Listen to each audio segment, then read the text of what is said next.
Merhaba arkadaşlar, Ören Hanım YouTube kanalıma hoş geldiniz. Bugün size 1-2 yaş aralığındaki bebek ve çocuklar için muhteşem bir hırka modeli anlatacağım. Çok hoş, çok güzel. Eminim sizler de çok beğeneceksiniz. Böyle her gören de modelini isteyecek ya da çok güzel diye övgülerde bulunacak diye düşünüyorum. Eminim benimle birlikte kolaylıkla yaparsınız. Çünkü detaylı bir şekilde anlatacağım. İki renk olduğu için sarı ve beyaz kullanacağım desenim. İki renkli çok hoş. Sarı ve beyazda muhteşem uyumu biliyorsunuz zaten. 5 parça şeklinde öreceğim hırkamızı. Önce sağ ön, sol ön, arka beden ve kolları öreceğim.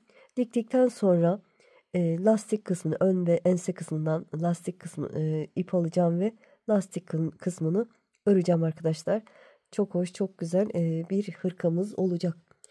Evet, dediğim gibi 1-2 yaş aralığındaki bebek ve çocuklar için olacak ama eliniz sıkıysa her desen için 4 ilmek fazla atarak başlayabilirsiniz ya da yorum kısmına yazın. Yardımcı olurum. Santim olarak da ördükçe vereceğim arkadaşlar. Şiş olarak da 3,5 numara şiş kullanacağım. Hazırsanız şöyle iplerimi kenara alayım. Evet, hadi bakalım. Bismillahirrahmanirrahim. Şişime 41 tane sağ ön için arkadaşlar 41 tane ilmek atacağım. İnce demeyin çünkü yan taraftan sonradan ilmek alıp lastik kısmına öreceğiz. İnce de olmayacak zaten. Videonun böyle bazı aşamalarında modelimizin santim olarak da vereceğim. Videonun sonunda da santim olarak ne kadar ördük, ne kadar olduğu boyutunu santim olarak vereceğim. Evet, tek sayımıza şişimize 41 tane ilmek atalım. Sonrasını göstereceğim. Evet, şişime 41 tane ilmeğimi attım. Tekstil tipi lastik yapacağım. Arka yüzden bir düz bir ters şeklinde ilerleyeceğim. Ön yüzde farklı öreceğim. Evet, ilk ilmeğimi düz örüyorum. Sıradaki ilmeğimi ters örüyorum. Bir düz bir ters örüyoruz. Sıradaki ilmeğim düz. Sıradaki ilmeğim ters. Bir düz bir ters örüyorum. Bir düz bir ters. Evet, bu şekilde sıramızın sonuna kadar gelelim. Evet, sıranın sonuna yaklaştım. 2 ilmeğim kaldı. Sondan bir önceki ilmeğimi, yani son 2'den bir önceki ilmeğimi düz ördüm. Sıradaki ilmeğim ters. Son kenar ilmeğimi de düz örüp sıramı tamamladım. Arka yüzden sıramızı tamamladık. Çevirdik, ön yüze geçtik. Başlangıç ipimiz böyle tuttuğumuzda sol taraftaysa ön yüzdeyiz ya da alt kısımdan anlayabilirsiniz. Yeni yapanlar, yeni öğrenenler için söylüyorum. Evet, ipi kendime doğru aldım. İlk ilmeğimi örmeden sağ şişimi alıyorum. Evet, düz ilmeğe gelince örmeden alacağım. İpimi arkada örmeden alıyorum. Ters ilmeğimi örüyorum. Lastiğimin düzgün olmasını istiyorum o yüzden. Düz ilmeği örmeden alıyorum. Ters ilmeği örüyorum. Düz ilmeği örmeden alıyorum. Ters ilmeği örüyorum. Ön yüzde bu şekilde yapacağız. Düz ilmeği örmeden alıyorum. Ters ilmeği örüyorum. Düzleri örmeden alacağız. İpimiz arkada olacak. Tersleri öreceğiz. Evet, bu şekilde sıranın sonuna kadar, pardon. Evet, düzleri örmeden alıyorum. Tersleri örüyorum. Sıranın sonuna kadar gelelim.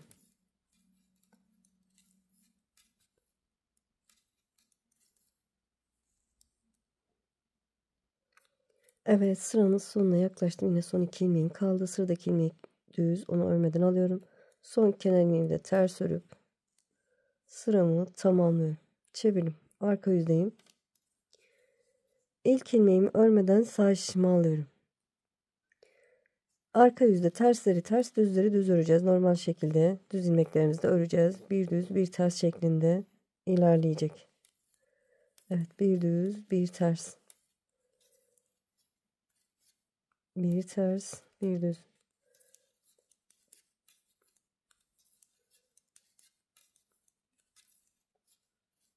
Evet, bir ters bir düz örerek sırayı tamamlayalım.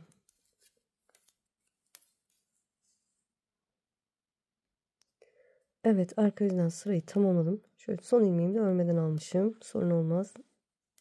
Çıkışta örersem girişte örmeyeceğim. Çıkışta örmezsem girişte öreceğim. Yani bir sıraya geçerken öreceğim. Kenar o şekilde oluyor. Evet. Çıkışta örmediğim için şimdi ilk kenar ilmeğimi ördüm. Ön yüzdeyim. Ön yüzde ne yapacağız? Düz ilmekleri örmeden alıyoruz. Tersleri örüyoruz. Düzleri örmeden alalım. Tersleri örelim. Düzleri örmeden alıyorum. Tersleri örüyorum. Evet, lastik örgümüzü bu şekilde yapacağız. Daha güzel duracak. Evet, tersleri örüyorum. Düzleri ön yüzde örmeden alıyorum. Evet, bu şekilde devam edelim. Arka yüzden her iki ilmekleri de öreceğiz. Yani tersi ters, düzü düz öreceğiz. Ön yüzden düzleri örmeden alacağız. Tersleri öreceğiz. Yeterli boyuta gelince size ne kadar ördüğümü göstereceğim. Tamamlayıp döneceğim. Evet, lastik örgüm yeterli boyuta geldi. Gördüğünüz gibi çok hoş, çok güzel duruyor.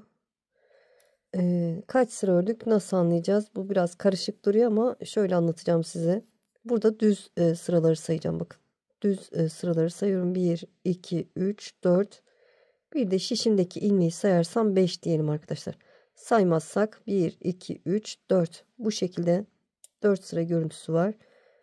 Örersiniz. Dilerseniz bir sıra yani ya da 2 sıra fazla örebilirsiniz. Şöyle bakın. Ben burada aynı boyutta ördüm. Çok uzun tutmadım arkadaşlar. Gördüğünüz gibi. Desenimiz de bu arkadaşlar. Şimdi desenimize geçeceğiz. Desenim çapraz şekilde ilerliyor. Bakın burada bu şekilde bir üstte yana kayıyor desen.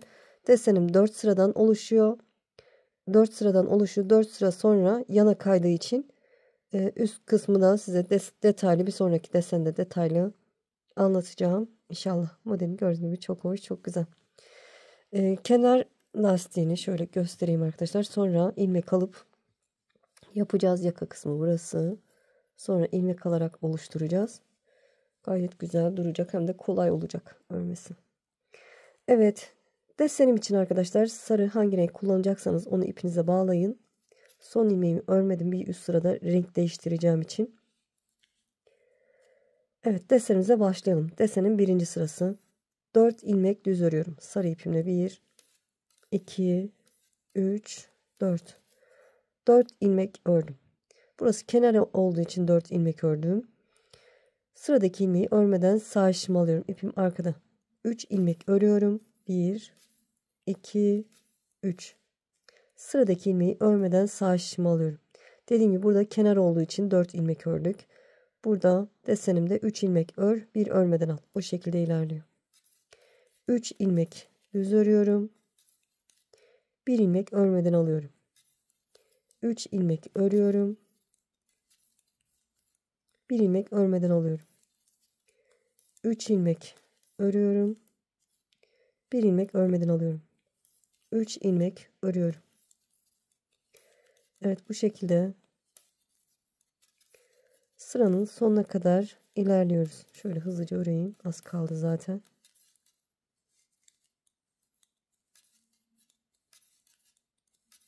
Üç ilmek ördüm. 1 ilmek örmeden aldım.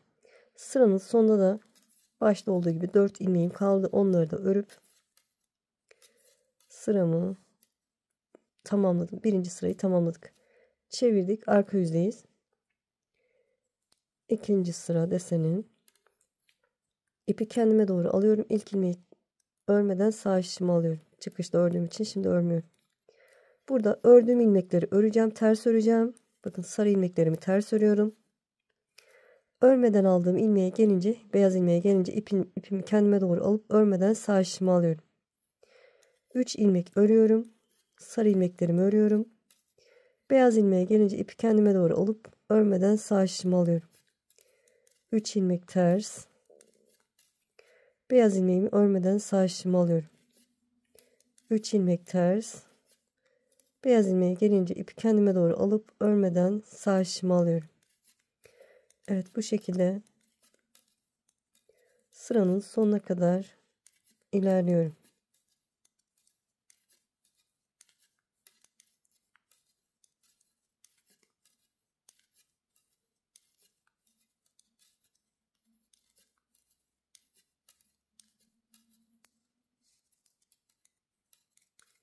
Evet, kalan 4 ilmeğimi de örüp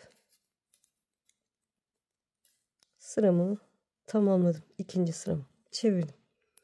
Ön yüzde 3. sıradayım. Evet. İlk ilmeğimi örmeden alıyorum. İkinci ilmeğim ters. Bu sırada bir düz bir ters şeklinde ilerliyor. İlk ilmeğim düz diyelim.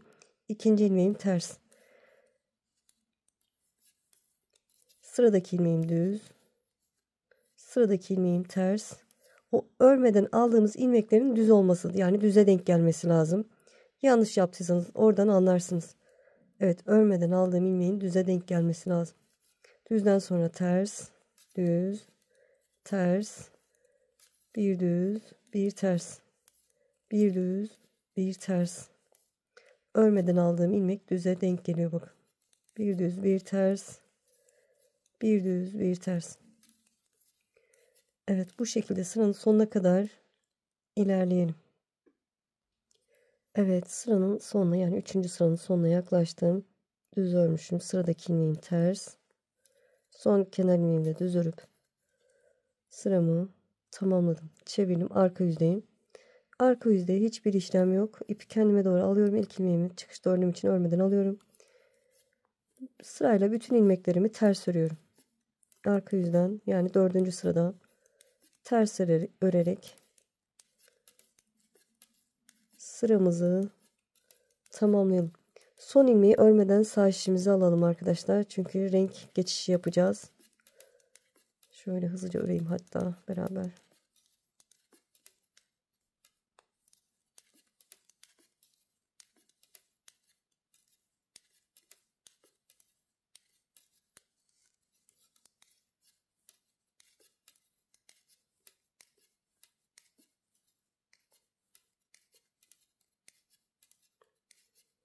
Evet, sıranın sonunda son ilmeğimi diğer rengime geçeceğim için ipi kendime doğru alıp örmeden sağ şişimi alıyorum. Çevirdim. Bir desenimi tamamladım ama model ilerledikçe kendisini gösterecek. Burada beyaz ipimi alıyorum. Evet. Aynı işlemleri yapacağız ama dediğim gibi yana kaydığı için başlangıç farklı olacak. Başlangıç derken kenardaki ilmekler. Sarı ile örerken ilk sarının 1. sırasında 4 ilmek örüp 1 ilmek örmeden almıştık. Beyaz ipime geçince 2 ilmek örüyorum. 1, 2. 1 ilmek örmeden alıyorum. Evet. Bu sırada bu şekilde olacak. Yani ben beyazları örerken hep bu şekilde başlayacağım. 2 ilmek ördüm. 1 ilmek örmeden aldım. 3 ilmek örüyorum. 1, 2, 3. 1 ilmek örmeden alıyorum. 3 ilmek örüyorum. 1, 2, 3. 1 ilmek örmeden alıyorum. 3 ilmek örüyorum. 1 ilmek örmeden alıyorum. Bakın 1 ilmek de şurada tam düz ilmeğe denk geliyor. Dikkat ettiyseniz. Bu 2 beyaz uzun ilmeğin desenin ortasındaki ilmeğe denk geliyor. Evet, 3 ilmek örüyorum. 1 ilmek örmeden alıyorum. 3 ilmek ör, 1 örmeden al. Bu şekilde sıramızın sonuna kadar gelelim. Evet, sıranın sonuna yaklaştım. 3 ilmek ördüm, 1 ilmek örmeden aldım. Kalan 2 ilmeğimi de örüp sıramı tamamladım. Çevirdim. Arka yüzdeyim. Ne yapmıştık? Arka yüzde sırayla ters örmüştük. Örmeden aldığımız ilmekleri yine örmeden sağ şişime alıyorum. 3 ilmek ters örüyorum. Örmeden aldığım ilmeği görünce ipi kendime doğru alıp örmeden sağ şişime alıyorum. 3 ilmek örüyorum. Sarı ilmeğimi örmeden sağ şişime alıyorum. 3 ilmek örüyorum. Sıradaki ilmeğimi ipi kendime doğru alıp örmeden sağ şişime alıyorum. Evet, bu şekilde örerek sıramızı tamamlayalım. Evet, sırayı tamamladım. Çevirdim. Ön yüzdeyim. 3. sıra. Ne yapmıştık? Bir düz bir ters şeklinde ilerlemiştik. İlk kenar ilmeğimi örmeden aldım. Sıradaki ilmeğim ters. Kenar ilmekten sonraki ilmek ters. Bu örmeden aldığımız ilmeklerde düze denk gelmesi lazım. Yani düz ilmek olması lazım. Bakın, sıradaki ilmeğim düz. Bir ters, bir düz, bir ters, örmeden aldığım ilmek düz, bir ters, bir düz, bir ters, bir düz. Evet, bir ters, bir düz örerek sıramızı tamamlayalım. Evet, bir düz bir ters örerek sıramı tamamladım. Çevirdim, arka yüzde modelimin 4. sırası. Ne yapmıştık? Sırayla arka yüzden bütün ilmekleri ters örmüştük.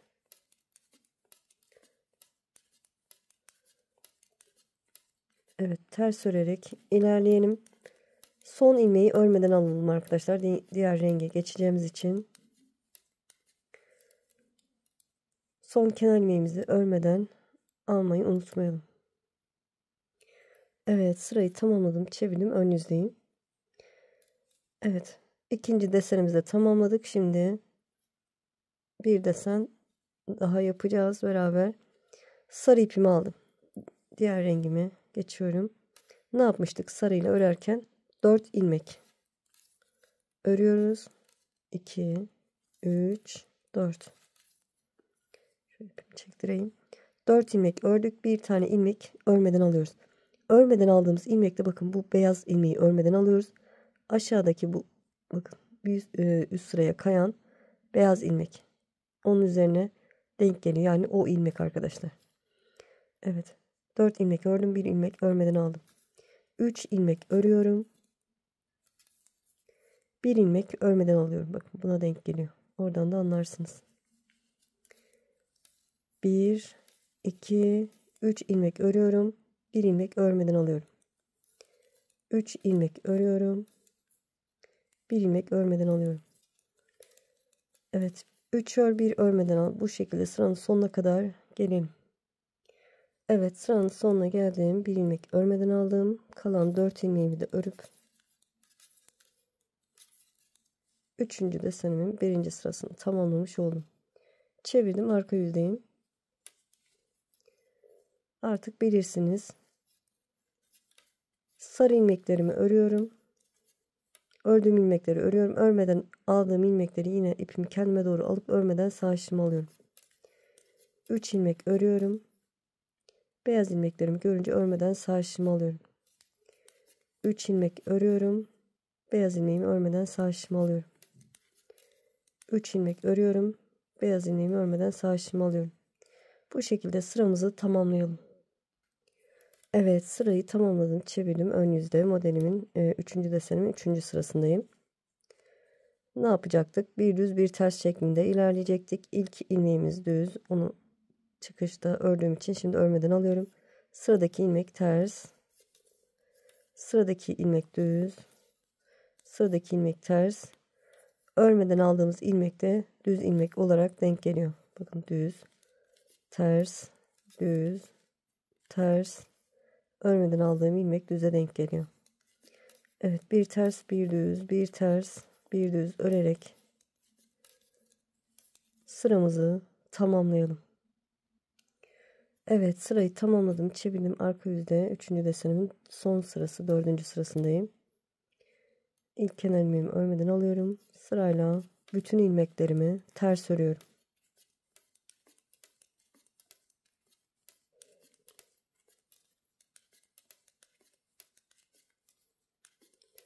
Evet, diğer rengimize geçeceğimiz için son ilmeğimizi örmeden sağ şişimize alalım. Tamamlayıp döneceğim. Evet, sırayı tamamladım. Çevirdim, ön yüzdeyim. Bir sonraki desenime geçeceğim. O yüzden renk değiştiriyorum. Beyaz ipimi alıyorum. Evet, ne yapacağız? Beyazın 1. sırasında ne yapmıştık? 2 ilmek örüp sıradaki ilmeği örmeden sağ şişimize almıştık. 3 ilmek örüyoruz. Örmeden aldığımız ilmek, bakın burada sarı ilmeği örmeden alacağım. Şuradan bakıyorum, bu yukarıya doğru uzamış, bakın buradaki ilmek ona denk geliyor. Ona denk gelmesi lazım. Bakın buradaki de aynı şekilde örmeden alıyorum. 3 ilmek örüyorum. Beyaz ilmekler değil, sarı ilmekler arkadaşlar. Çünkü burada sarı ilmeği alacağız. Bakın sarı ilmeği görüyorum, onu örmeden alıyorum. Yani yanlış yaptıysanız oradan bakıp da anlayabilirsiniz.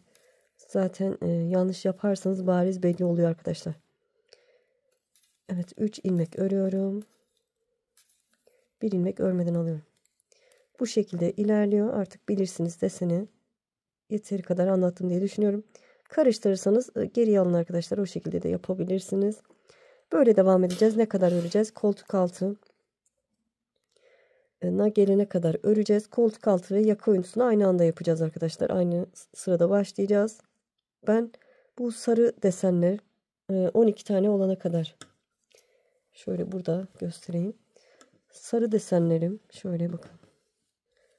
1, 2, 3, 4, 5, 6, 7, 8, 9, 10, 11, 12 tane olana kadar ördüm. Ondan sonra koltuk ve yaka oyuntusuna başladım. Evet, siz de bakarsınız, çocuğun üzerine göre de ölçebilirsiniz ya da daha kısa da yapabilirsiniz arkadaşlar. Ben bayağı uzun tuttuğum gördüğünüz gibi ceket hırka olduğu için. Evet, koltuk kesimine kadar örüp sonrasını size göstereceğim. Evet, benimki yeterli boyuta geldi. Dediğim gibi sarı desenlerim 12 tane olana kadar ördüm. Size santim olarak vereyim. Ben biraz uzun olsun istedim arkadaşlar, hırka olduğu için. Şöyle 23,5 santim olmuş arkadaşlar. 23,5 santim. Yeterli. Evet. Sağ önü yapıyoruz. Sağ önü yaptığımız için yakası burası olacak. Koltuk kesimi de burada olacak. Yakayı hemen her ön yüzde kesim yapacağız. Koltuk kesiminde 3-2-1 tekniğiyle yapacağız. Burayı arka yüzden keseceğiz. Evet, şöyle karışık olmasın diye de işaret de koyabilirsiniz arkadaşlar. Yaka kesimi burası olsun diye şöyle mesela işaret koyalım. Size daha iyi anlatabilmek adına işaret koyayım. Evet.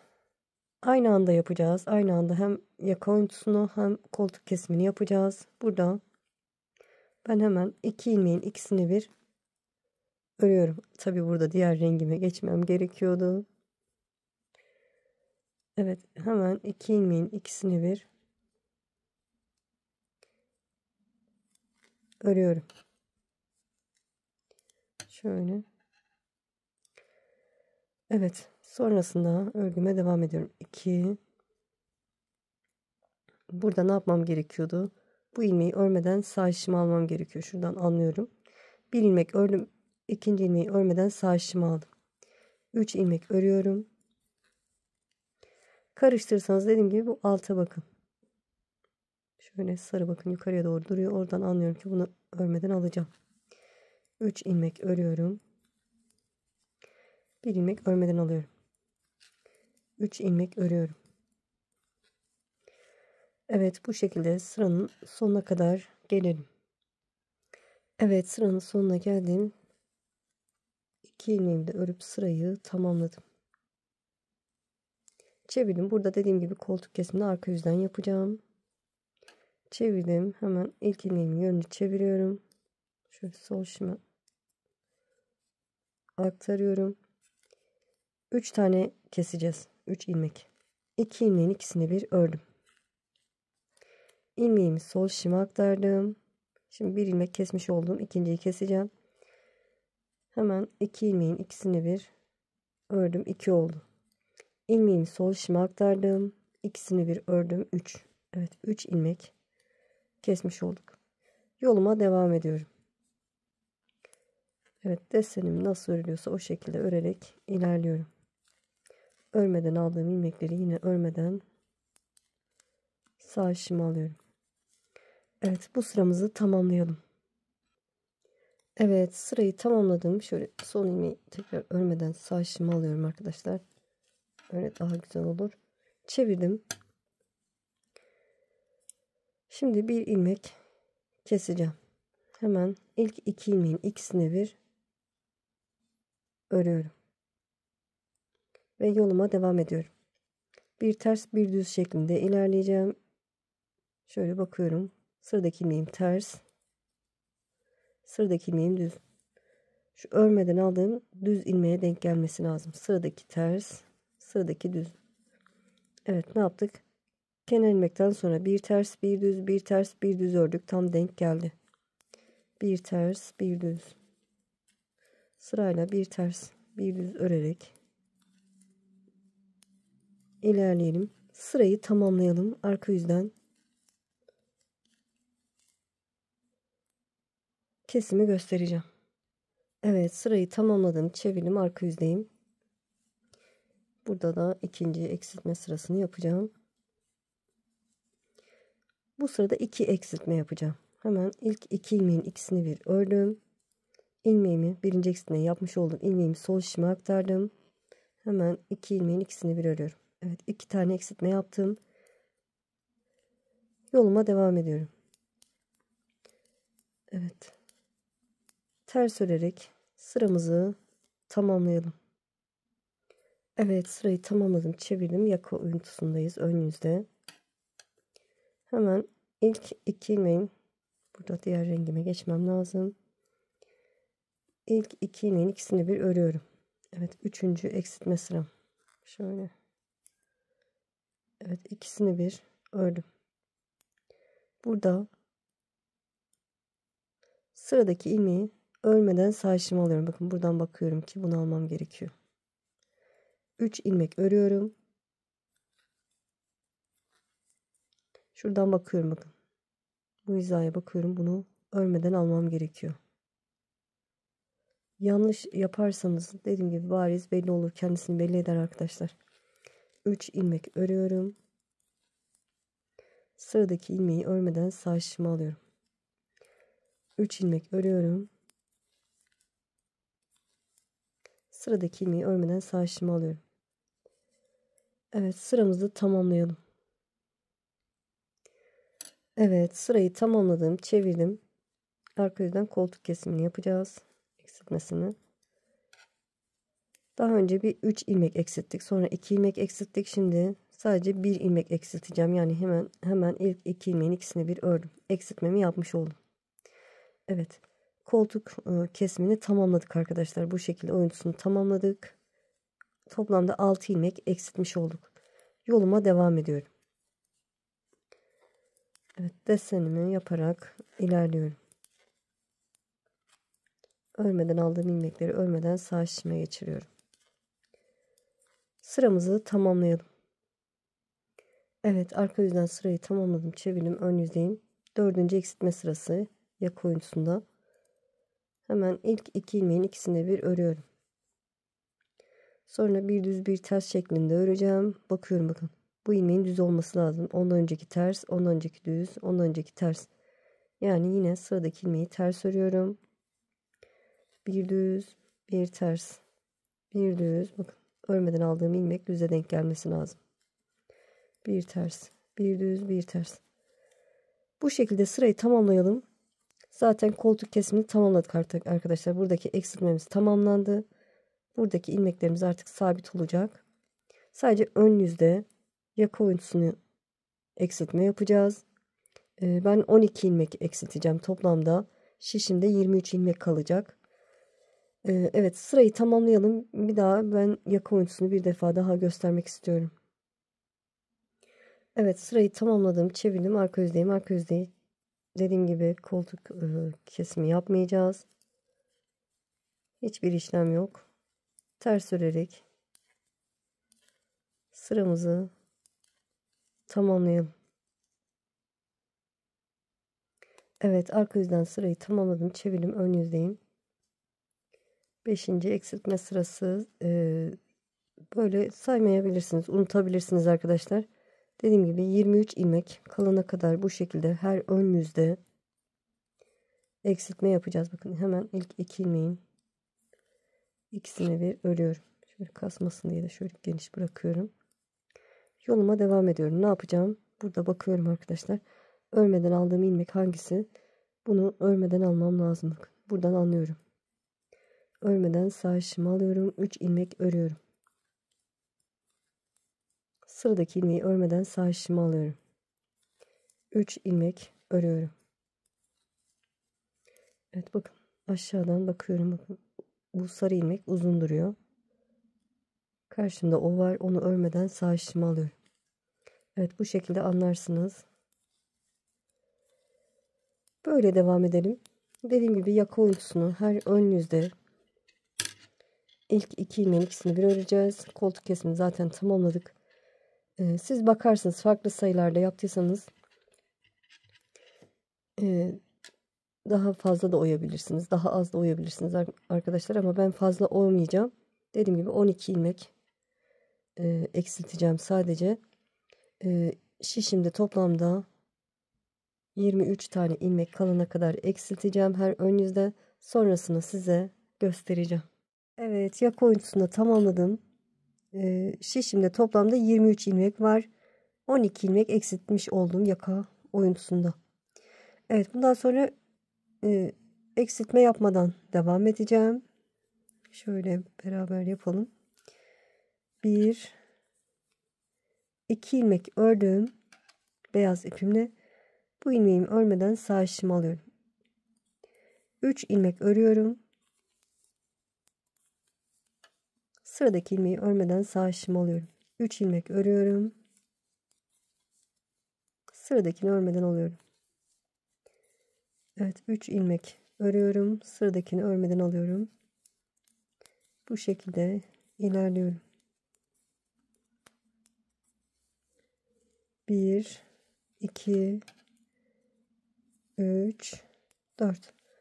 Koltuk altında da bakın 4 ilmek var. Bu şekilde sıramı tamamladım. Böyle devam edeceğim. Bundan sonra beyaz sırasında böyle olacak arkadaşlar. Çevirdim.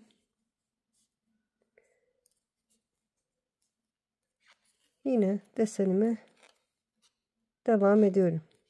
Ördüğüm ilmekleri örüyorum. Örmeden aldığım ilmekleri örmeden sağ şişimi alıyorum. Sıramızı tamamlayalım. Hatta bu deseni tamamlayalım arkadaşlar. Bir sonraki sarı sırasında size göstereceğim. Evet, beyaz desen sıramı tamamladım. Sarı ipimdeyim. Şöyle detaylı göstermek istiyorum o yüzden. Şöyle sarı ipimle 1 2 3 4 ilmek ördüm. Bakın şuradan anlıyorum ki bunu alacağım. Sıradaki ilmeği örmeden alıyorum. 3 ilmek örüyorum. 1 2 3. Sıradaki ilmeği örmeden sağ şişimi alıyorum. Bakın bundan anlıyorum. 3 ilmek örüyorum. 1 2 3. Sıradaki ilmeği örmeden sağ şişimi alıyorum. 3 ilmek örüyorum. Sıradakini örmeden alıyorum. 3 ilmek örüyorum. 2 3. Sıradakini örmeden alıyorum. Kalan 2 ilmeğimi de örüp sıramı tamamlıyorum. Artık bilirsiniz bu şekilde, yani düz bir şekilde ilerliyor. Artırma eksiltme hiçbir işlem yok. Omuz hizasına kadar öreceğiz arkadaşlar. Omuz hizasına kadar şöyle bakın, şöyle koltuk kesiminden sonra 1 2 3 4. Bunu da tamamlarım. Sanki şöyle şu boy yeterli diye düşünüyorum arkadaşlar. Şöyle ben tamamlayıp size ne kadar ördüğümü göstereceğim. Evet, yeterli diye düşünüyorum arkadaşlar. Şöyle göstereyim bakın. Şöyle hatta santim olarak vereyim. Evet, şöyle 11 santim. Şöyle 11 santim gibi görünüyor arkadaşlar. Esnek. Eliniz sıkıysa bir desem fazla örebilirsiniz. Benim elim geniş, o yüzden.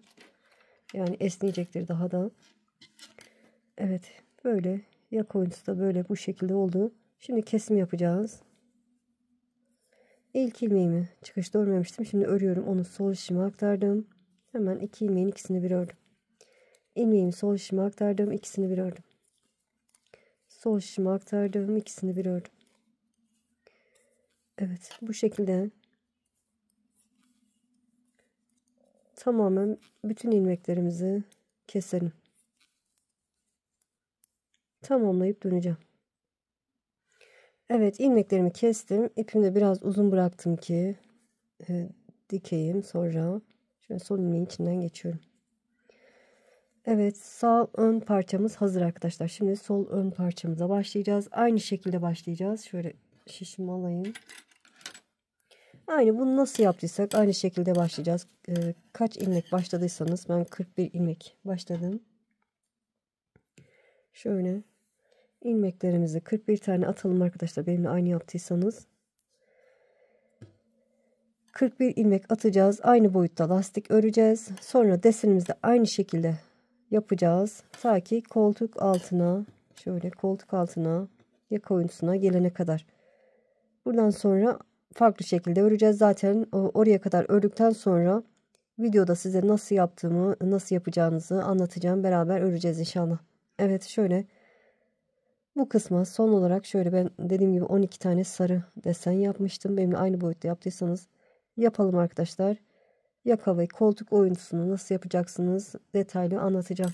Evet, ben de tamamlayıp döneceğim. Evet, gördüğünüz gibi tamamladım. Yaka oyuntusuna, koltuk kesimine kadar ilerledim. Diğerini aynı boyutta ördüm, yani kısacası.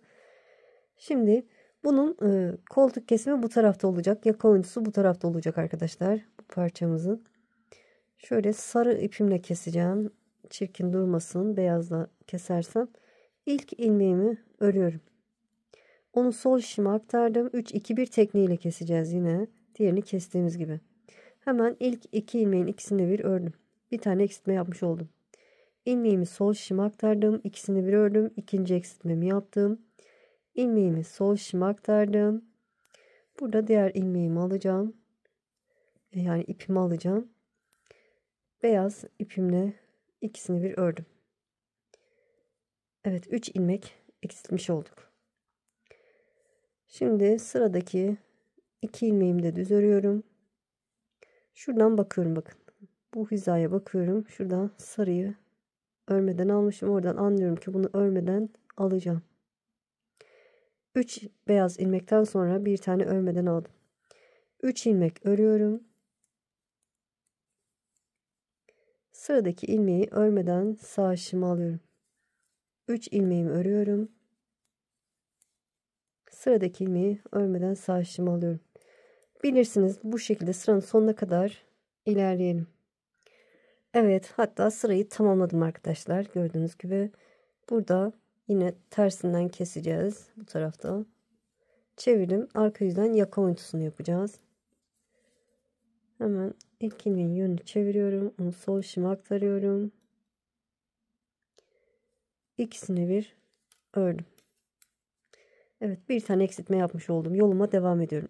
Sıradaki ilmeğim sarı ilmek olduğu için örmeden sağ şişime alıyorum. 3 ilmeğimi ters örüyorum. Yani desenime devam ediyorum. Sıradaki ilmeği örmeden sağ şişime alıyorum. 3 ilmeğimi örüyorum. Sıradaki ilmeği örmeden sağ şişime alıyorum. Bilirsiniz, dediğim gibi bu şekilde sıramızı tamamlayalım. Evet, arka yüzden sıramı tamamladım. Çevirdim. Ön yüzdeyim. Burada koltuk kesimi için bir alt sırada 3 ilmek kesmiştik. Şimdi 2 ilmek keseceğim bu sırada. Hemen çıkışta bu ilmeğimi ördüğüm için şimdi örmüyorum. İkisine bir. İlk 2 ilmeğin ikisine bir örüyorum. Bir tane eksiltme yapmış oldum. İlmeğimi sol şişime aktardım. Sıradaki 2 ilmeğin ikisini bir ördüm. Evet, 2 ilmek eksilttik. Sonra yoluma devam ediyorum. Evet, bu ilmeğimin düz örülmesi lazım. Onu düz örüyorum. Biliyorsunuz, sıradaki ilmeği ters örüyorum. Bir düz, bir ters. Bir düz, bir ters. Bir düz, bir ters. Evet, bir düz, bir ters örerek bu sıramızı tamamlayalım. Evet, ön yüzden sıramı tamamladım. Çevirdim, arka yüzdeyim. Yaka oyuntusunu arka yüzden yapıyoruz. İkinci eksiltmemizi yapıyoruz bu sırada. Hemen ilk 2 ilmeğin ikisini bir düz ördüm. Sonra yoluma devam ediyorum. Sırayla bütün ilmeklerimi ters örüyorum.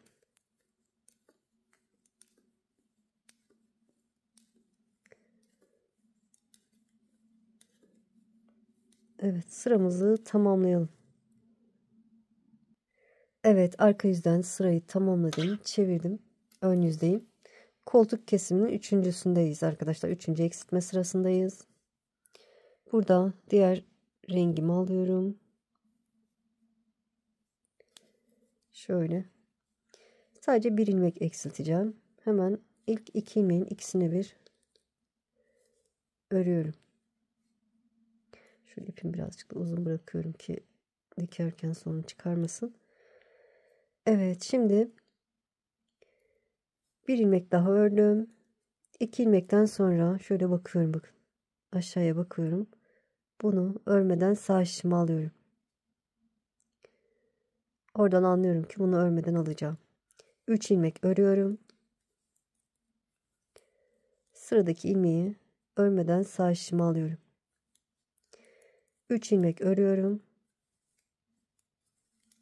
Sıradaki ilmeği örmeden sağ şişimi alıyorum. Evet, bu şekilde sıramızı tamamlayalım. Evet, ön yüzden sırayı tamamladım. Çevirdim, arka yüzdeyim. Burada da 3. eksiltmemi yapıyorum. İlk ilmeğin yönünü çevirdim, onu sol şişime aktarıyorum. İkisini bir düz olarak kesiyorum. Sıradaki ilmeğim beyaz olduğu için örmeden sağ şişimi alıyorum ve 3 ilmek ters örüyorum. Sıradaki ilmeği örmeden sağ şişimi alıyorum. 3 ilmek ters. Evet, eksiltmemizi yaptık. Sırayı tamamlayalım. Evet, arka yüzden sıramı tamamladım. Çevirdim, ön yüzdeyim. Koltuk kesimimizi tamamladık arkadaşlar. Tamamladık. Şimdi artık burada eksiltme yapmıyoruz.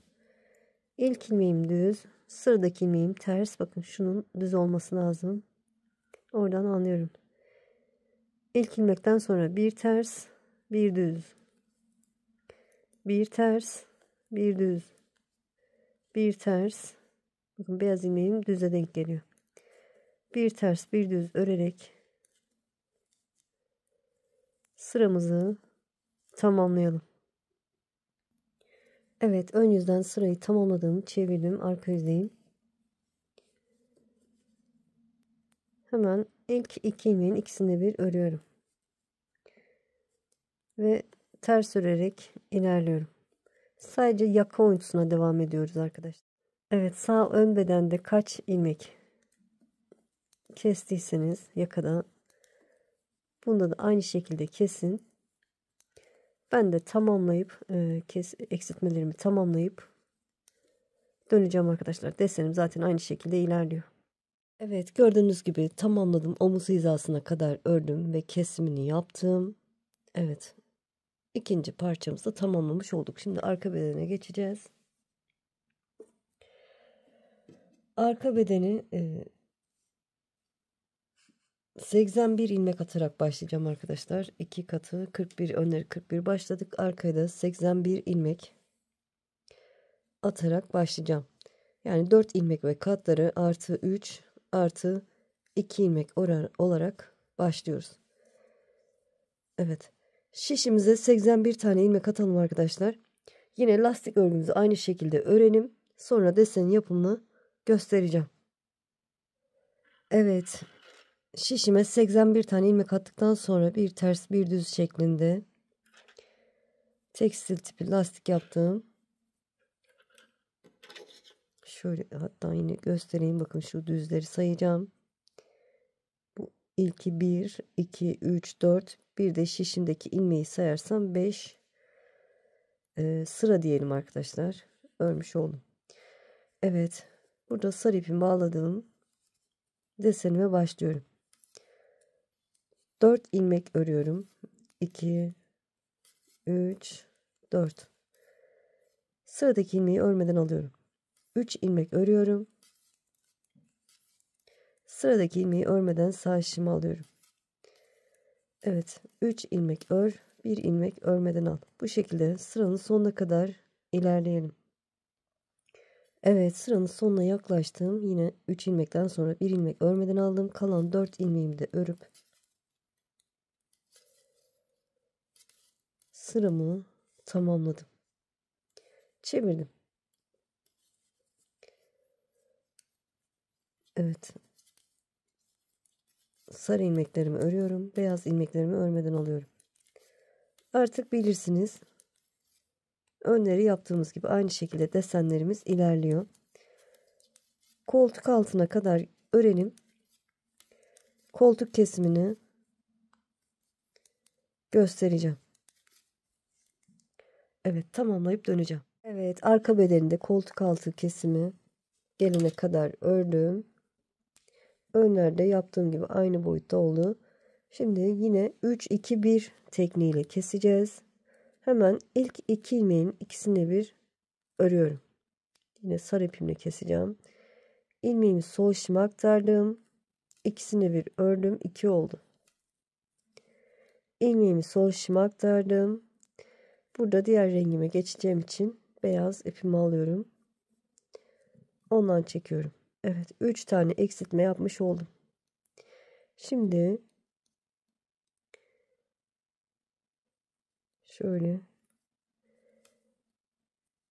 1 2 ilmek daha ördüm. Yani 3 ilmek ördüm. Sıradaki ilmeği şuna bakıyorum. Buradan anlıyorum. Bunu örmeden alıyorum. 3 ilmek örüyorum. Sıradaki ilmeği örmeden alıyorum. Desenime devam ediyorum. 3 ilmek örüyorum. Sıradaki ilmeği örmeden alıyorum. Bu şekilde sıramızı tamamlayalım. Diğer tarafı arka yüzden keseceğiz. Evet, sırayı tamamladım. Çevirdim. Burada da arka yüzden 3 ilmek keseceğim. İlk ilmeğimin yönünü çevirdim. Onu sol şişime aktardım. Hemen 2 ilmeğin ikisini bir örüyorum. Bu bir oldu. İlmeğimi sol şişime aktardım. İkisini bir ördüm. 2. İlmeğimi sol şişime aktardım. İkisini bir ördüm. 3. 3 ilmek kesmiş olduk. Yoluma devam ediyorum. Evet, sıramızı tamamlayalım. Ön yüzden yine göstereceğim. Evet, arka yüzden sıramı tamamladım. Çevirdim. Ön yüzdeyim. Şimdi 2 ilmek keseceğiz. Hemen ilk 2 ilmeğin ikisini bir örüyorum. İlmeğimi sol şişime aktardım. İkisini bir ördüm. 2 tane eksiltme yapmış oldum. Sıradaki ilmeğimi düz örüyorum. Bunun düz örülmesi lazım. Oradan anlıyorum. Sıradaki ters. Sıradaki ilmek düz. Evet, bir düz bir ters örerek desenime devam ediyorum. Sıramızı tamamlayalım. Evet, ön yüzden sıramı tamamladım. Çevirdim. Burada da 2 ilmek keseceğiz. Hemen ilk 2 ilmeğin ikisini bir ördüm. İlmeğimi sol şişime aktardım. İkisini bir ördüm. 2 ilmek kesmiş oldum. Yoluma devam ediyorum. Evet, ters örerek sıramızı tamamlayalım. Evet, arka yüzden sırayı tamamladım. Çevirdim. Ön yüzde 3. eksiltme sıramdayım. Son eksiltme sırası. Sadece bir ilmek keseceğiz. Hemen burada şöyle diğer rengimi alıyorum. 2 ilmeğin ikisini bir ördüm. Şöyle ip kasıyorsa biraz serbest bırakın arkadaşlar. Şöyle dengeleyin. Buradan dikerken kasmasın. Evet. Bir ilmek daha örüyorum. Sıradaki ilmeği örmeden alıyorum. Bakın. Şuradan anlıyorum ki örmeden alacağımı. 2 ilmek ördüm. Bir ilmeği örmeden aldım. 3 ilmek örüyorum. Bir ilmek örmeden alıyorum. 3 ilmek örüyorum. Bir ilmeği örmeden alıyorum. 3 ilmek örüyorum. Evet, bu şekilde sıramızı ön yüzden sıramı tamamladım. Sıranın sonunda 3 tane sarı var. Şimdi tersini çeviriyorum. Hemen burada da son eksiltmemi yapıyorum. 2 ilmeğin ikisini bir şöyle ikisini bir örüyorum. Evet, bir ilmek eksiltmiş oldum. Ve yoluma devam ediyorum. Koltuk kesimlerini tamamladık arkadaşlar. 6 ilmek sağda, 6 ilmek sol tarafta eksiltme yapmış olduk. Artırma, eksiltme hiçbir işlem yok. Desenimizi yaparak ilerleyeceğiz. Diğer parçaları koltuk kesiminden sonra ne kadar ördüysek bunu da aynı boyuta gelene kadar örelim. Kesimimizi de yapalım. Sonrasını göstereceğim. Evet, omuz hizasına kadar ördüm. Kesimini de yaptım. Tamamlamış olduk arka bedeni. Evet, şimdi ne yapacağız? Kollara geçeceğiz arkadaşlar. Kolları da burada 41 ilmekle başlamıştık. Kollarda 45 ilmek, yani bir desen fazla atarak bir desen fazla yaparak başlayacağız. Evet, şişimi alayım. Evet, dediğim gibi 45 tane şişimize 45 ilmek atalım. Sonra lastik örgümüzü tamamlayalım arkadaşlar. Deseni, böyle desenin ilk sırasını göstereceğim. Evet, tamamlayıp şişime 45 tane ilmeğimi attım. Sarı ipimi şöyle beyaz ipime bağladım. Desenime başlıyorum. Yine diğerlerini aynı şekilde örüyorum. 4 ilmek örüyorum. Kenar olduğu için bir ilmek örmeden alıyorum. 3 ilmek örüyorum. Bir ilmek örmeden alıyorum. Evet, 3 ilmek ör. Bir ilmek örmeden al. Bu şekilde örerek sıramızı tamamlayalım. Evet, sırayı tamamladım arkadaşlar. Şöyle desenime başladım. Kolda arkadaşlar hem sağda hem solda biraz ördükten sonra artırma yapacağız. Ben diğer kolda ördüm. Onu göstereyim size. Ne yaptım? Onu anlatayım. Beraber yapacağız ama şimdi kısaca anlatmak istiyorum. Bakın beyaz desenleri sayıyorum. 1, 2, 3. desen beyazın 3. deseni bakın. Bunun ilk sırasında hem sağda hem solda artırma yaptım. Bir sonraki artırmayı 4 defa sağda, 4 defa solda artırma yaptım. Bir sonraki artırmayı da yine beyazın birinci sırasında artırdım. 2 oldu. Sonraki beyazın sırasında ilk sırasında 3.'yü artırdım. Sonraki beyazın ilk sırasında yine 4. artırmamı yaptım. Tabii hem başta hem sonda artırıyoruz. Sonda da aynı şekilde artırma yaptım. Sonrasında şöyle bakın kesimi de bu şekilde tamamladım. Beraber yapacağız inşallah. Ne kadar öreceksiniz? Şimdi size tekrar söylüyorum, kusuruma bakmayın. Şöyle sarılar 1, 2, 3 desen sarı örelim. Beyaz sırasında eksiltme yapacağız. Evet, dediğim gibi 3 desen sarı öreceğim. Siz hangi renk yapıyorsanız yapalım. Beyaz sırasında eksiltmeyi göstereceğim. Evet, dediğim gibi sarı desenlerim 1, 2, 3 tane oldu. Şimdi beyaz desen sırasındayım. Hemen bu sırada bir tane artırma yapacağım. Şöyle ilk ilmeğimi ördüm. Şimdi şöyle şu şekilde bakın. Bu şekilde, yani ilmeği çıkarmadan geri tekrar aynı ilmeği çapraz şekilde tutuyorum ve örüyorum. Evet, bir ilmek daha ördüm. 3 oldu. Sıradaki ilmeği örmeden alıyorum. Şöyle bakıyorum, bu ilmeği örmeden sağ şişimi aldım. 3 ilmek örüyorum. 1, 2, 3. Bir ilmek örmeden alıyorum. Evet, desenime devam ediyorum. Sıranın sonunda bir tane daha artırma yapacağız. Sıranın sonuna kadar gelelim. Evet, sıranın sonuna geldim. Şöyle son ilmeğimi örüyorum. Sol şişimden çıkarmadan sonra şu şekilde çeviriyorum ilmeği. Yine örüyorum. Böyle yapamam derseniz dolama da yapabilirsiniz arkadaşlar. O şekilde de yapabilirsiniz. Çevirdim. Artık artırmamızı yaptık arkadaşlar. Bu şekilde devam ediyorum. Yani desenimi yapıyorum. Bir sonraki artırmam yine beyaz desen sırasının ilkinde olacak arkadaşlar. Beyaz desen sırasının birinci sırasında olacak. Şöyle şuradan göstereyim. Şöyle şunu da işaretledim. Şöyle sarayım. Şöyle bakın. Bu beyazın bakın 1, 2, 3. sırasının 3. desenin ilk sırasında, 4. desenin ilk sırasında, 5. desen ilk, 6. beyaz desenimin ilk sırasında artırma yaptım. Hem sağda hem solda. Sıranın sonunda da bu beyazımızı bitirelim arkadaşlar. Beyaz desenimizi bitirelim. Sonra hangi renkle ördüyseniz onunla da desenimizi yapalım. Bir sonraki beyaz desenin ilk sırasında artırma yapacağız. Onu göstereceğim. Evet, dediğim gibi beyaz desen sırasını tamamladım. Sonra sarı desen sıramı tamamladım.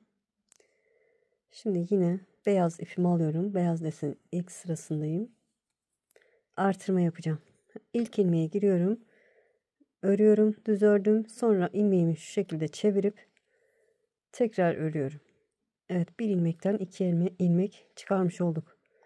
Yoluma devam edeceğim. Şöyle bakıyorum. 3 4 ilmek ördüm. Sıradaki ilmeğe bakıyorum. Bunu örmeden alıyorum. 3 ilmek örüyorum. Sıradaki ilmeği örmeden alıyorum. Evet. Bu şekilde ilerliyorum. Sıranın sonuna kadar gelelim. Evet, sıranın sonuna geldim. Yine son ilmeğimi bir defa örüyorum. Sonra ilmeğimi şöyle çapraz şekilde çevirip tekrar örüyorum. Sıramı tamamlamış oldum. Evet. İkinci artırmamızı yaptık. Hem başta hem sonda artırma yaptık. Sonra arka yüzden artık desenimize devam edelim. Ön yüzde bir ters bir düz örerken karıştırabilirsiniz. Ne yapacaktık arkadaşlar? Bu ilmeğim düz olacak. Şu ters, şu düz, şu ters, şu düz. O şekilde anlarsınız.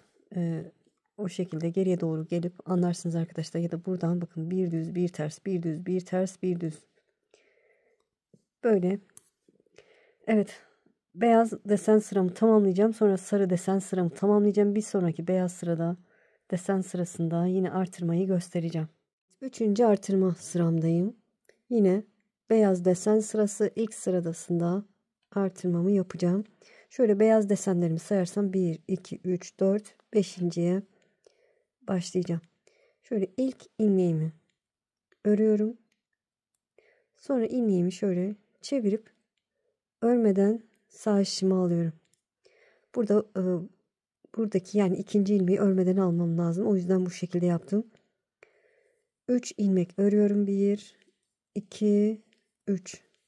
Sıradaki ilmeği örmeden alıyorum. Evet, görüntüsü bu olacak. 3 ilmek örüyorum.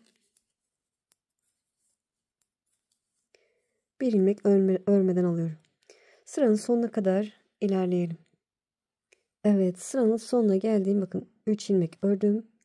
Burada son bir ilmeğim kaldı. Onu örmeden sağ şişimi alıyorum. Şöyle, hatta şu arkadan alayım. Örmeden aldım. Sonra çevirip örüyorum. Evet.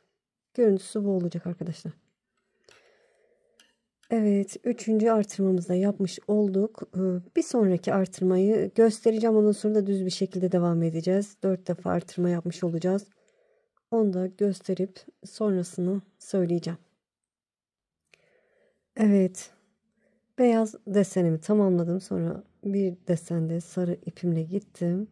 Şimdi yine artırma sıramdayım. Son artırma sıramız arkadaşlar. Bu sırada artırma yaparsak 53 tane ilmeğimiz olacak. Evet, artırmamı yaptım. Tekrar göstereyim. Şöyle ilk örüyorum. Sonra ilmeğimi çevirip tekrar örüyorum. Evet, sıradaki ilmeği örmeden alıyorum, bakın. Buradaki beyaz sırasında örmeden alınacak. Beyaz diyorum, sarı sırada. Yani bir sonraki desende. Şimdi anlıyorum ki bu. Yani ondan 2 ilmek geri. Sıradakini örmeden alıyorum. 3 ilmek örüyorum. Sıradaki ilmeği örmeden alıyorum. Bakın buradan da anlıyorum. 3 ilmek örüyorum. Sıradaki ilmeği örmeden alıyorum. Bu şekilde sıranın sonuna kadar ilerleyelim. Detaylı göstermemin sebebi, ilk defa yapacak olanlar için arkadaşlar, eminim çoğunuz biliyorsunuzdur. Böyle sıranın sonuna gelelim, sonrasını göstereceğim. Evet, sıranın sonuna geldim. 3 ilmek beyazımı ördükten sonra sıradaki ilmeği örmeden sağ şişimi alıyorum. Son ilmeğimi giriyorum, örüyorum. Sonra çevirip tekrar örüyorum. Evet, dediğim gibi ilmek sayımız 53 tane oldu. Yeterli arkadaşlar. Artık bilirsiniz bu şekilde düz bir şekilde devam edeceğiz. Şöyle şuradan göstereyim ne kadar öreceğiz. Düz bir şekilde şöyle baştan itibaren bakın en son sarıyı örmüşüm. Sarıdan sonra kesim yapmışım. Sarı desenlerimi sayacağım. 1, 2, 3, 4, 5, 6, 7, 8, 9, 10. Evet, 10 desen olana kadar öreceğim arkadaşlar. Sonra size hatta şimdi santim olarak verebilirim.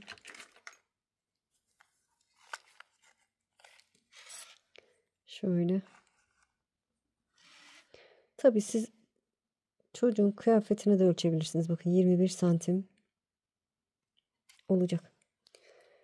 Evet. Dediğim gibi sarı desenlerim 10 tane olana kadar öreceğim. Sonrasını size göstereceğim. Kesime, eksiltmeye başlayacağız her iki taraftan da. Evet, yeterli boyuta gelene kadar ördüm. Dediğim gibi bu sarı desenlerim 11 desen olana kadar ördüm. Yeterli. Şimdi kesime başlayacağız. Nasıl keseceğiz? Şöyle göstereyim. Hem başta hem sonda kesim yapacağız. 3, 2, 1, 1, 1, 2, 2, 3, 4, 1. Sonra da bütün ilmekleri keseceğiz. Evet. Şöyle dediğim gibi sonra sarı ipimle desenimi yaptım. 3 ilmek keseceğim ama burada beyazla kesmek istemiyorum. Hemen 2 ilmeğin ikisini bir ördüm. Bir tane ilmek eksiltmiş oldum. İlmeğimi sol şişime aktardım. İkisini bir ördüm. 2 ilmeğimi sol şişime aktardım. Burada beyaz ipimi alıyorum.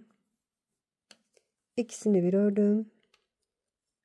3 şöyle geniş bırakıyorum ki kasmasın alttan. Evet, 3 ilmek eksiltmiş oldum. Şimdi 1 2 ilmek daha ördüm. Bakın 3 ilmekten sonra buna bakıyorum alttan. Bu ilmeğimi almam gerekiyor. Onu örmeden alıyorum. 3 ilmek örüyorum. 1 ilmek örmeden alıyorum. 3 ilmek örüyorum. Evet, bu sıramızı tamamlayacağız. Bu tarafta arka yüzden kesim yapacağız. Orayı göstereceğim. Sırayı tamamlayalım. Evet, sıranın sonuna geldim. Son ilmeğimi örmeden sağ şişimi alıyorum. O şekilde keseceğim. Çevirdim. Bu tarafta da 3 ilmek kesim yapacağım. Hemen ilk 2 ilmeğin ikisini bir ördüm. Bu 1 oldu. İlmeğimi sol şişime aktardım. İkisini bir ördüm. 2. İlmeğimi sol şişime aktardım. İkisini bir ördüm. 3. Evet, 3 ilmek kesmiş olduk. Sonra desenime devam ediyorum. Evet, sıramızı tamamlayalım. Ön yüzden diğer bir sonraki eksiltmeyi göstereceğim. Evet, arka yüzden sırayı tamamladım. Son ilmeğimi yine örmeden sağ şişime aldım. Şöyle çevirdim. İkinci eksiltme sıramdayım. Her ön yüzde eksiltme yapacağız. Evet, ilkinde bakın bu şekilde benim gibi yazabilirsiniz arkadaşlar. Böyle kağıda yazın. Eksilttiğiniz sıraların üzerine, yani 3 ilmek eksilttim, onun üzerine çarpı attım. O şekilde böyle unutuyorsanız aklınızda kalabilir. Nerede kaldığınızı işaretlemiş olursunuz. Evet, hemen eksiltme yapıyorum arkadaşlar. Bu sırada 2 ilmek eksilteceğim. Hemen ilk 2 ilmeğin ikisini bir örüyorum. İlmeğimi sol şişime aktardım. Bir tane eksiltmiş olduk. Şimdi ikinciyi eksiltiyorum. 2 ilmeğin ikisini bir ördüm. Evet, 2 ilmek eksiltme yaptım. Şimdi sıradaki ilmeğim düz. Anlıyorum, örmediğim ilmek olduğu için. Sıradaki ilmek ters. Bir düz, bir ters. Bir düz, bir ters. Sıramızı tamamlayalım. Arka yüzden diğer tarafı da eksilteceğiz. Evet, sırayı tamamladım. Yine son ilmeğimi örmeden sağ şişime aldım. Çevirdim. Bu tarafta da 2 ilmek eksilteceğim. Hemen 2 ilmeğin ikisini bir örüyorum. İlmeğimi sol şişime aktardım. İkisini bir ördüm. Ve yoluma devam ediyorum. Desenimi yapıyorum. Ters örerek sıramızı tamamlayalım. Evet, sıramı tamamladım. Çevirdim. Ön yüzde 3. eksiltme sıramda. Bu sırada bir ilmek keseceğim sadece. Hemen ilk 2 ilmeğin ikisini bir örüyorum. Pardon, diğer rengime geçecektim, özür dilerim.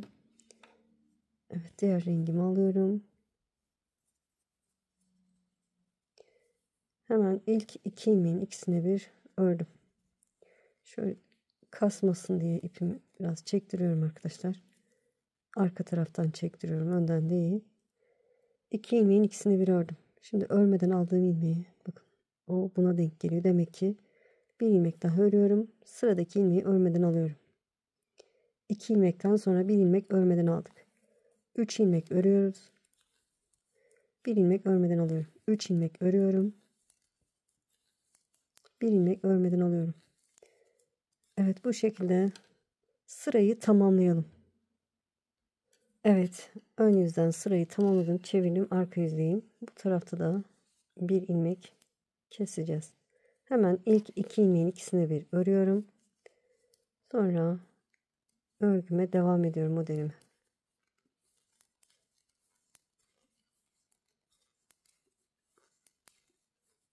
Arka yüzden sıramızı tamamlayalım. Evet, sırayı tamamladım. Çevirdim. Ön yüzdeyim. 4. eksiltme sıram. Bu sırada da bir ilmek eksilteceğim. Hemen ilk 2 ilmeğin ikisini bir örüyorum. Sıradaki ilmeğim düz örmesi lazım. Biliyorum, örmeden aldığımız ilmekler düz örülecek. Bir düz, bir ters, bir düz, bir ters. Evet, bir düz, bir ters örerek sıramızı tamamlayalım. Arka yüzde yine girişte eksiltmeyi göstereceğim. Evet, ön yüzde sırayı tamamladım. Çevirdim. Arka yüzdeyim. Bu tarafta da sadece bir ilmek keseceğiz. Hemen 2 ilmeğin ikisini bir ördüm. Eksiltmemi yapmış oldum. Ve ters örerek sıramı tamamlıyorum. Evet, sırayı tamamlayalım. Evet, arka yüzden sırayı tamamladım. Çevirdim. Ön yüzde 5. eksiltme sıramdayım. Bu sırada da sadece bir ilmek keseceğiz. Hemen ilk 2 ilmeğin ikisini bir ördüm. Ve örmeden aldığım ilmek hangisi bakıyorum. Evet. Şöyle. Şu arkadaşlar, bakın. 2 ilmekten sonra sıradaki ilmeği örmeden alıyorum. 3 ilmek örüyorum.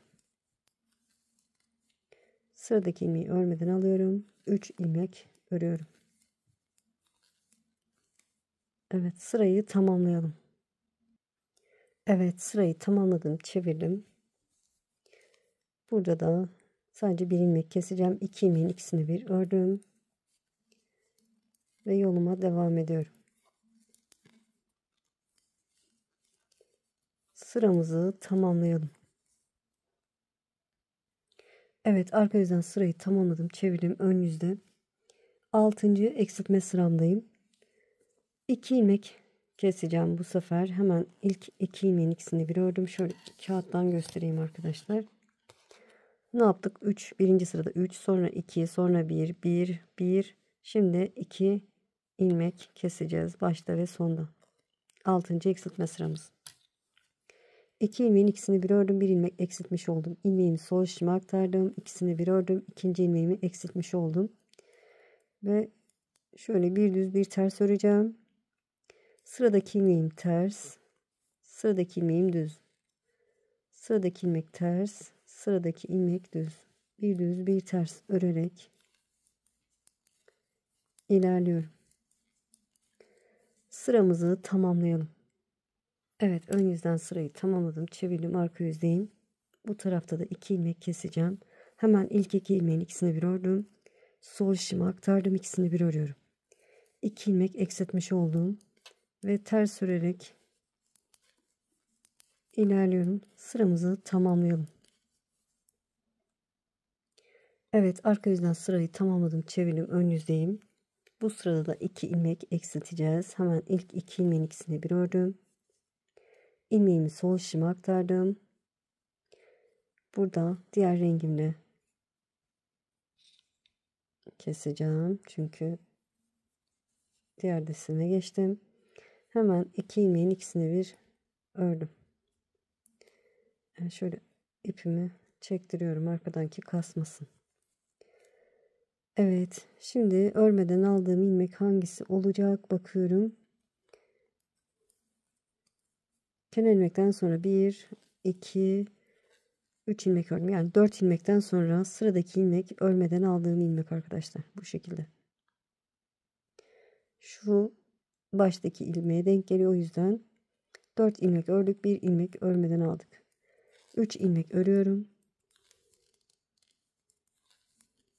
1 ilmek örmeden alıyorum. 3 ilmek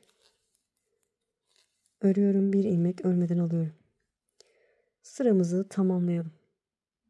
Evet, ön yüzden sırayı tamamladım. Görüntüsü bu arkadaşlar. Şöyle çevirdim.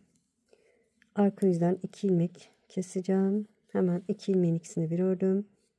İlmeğimi sol şişime aktardım. İkisini bir ördüm. Ve yoluma devam ediyorum.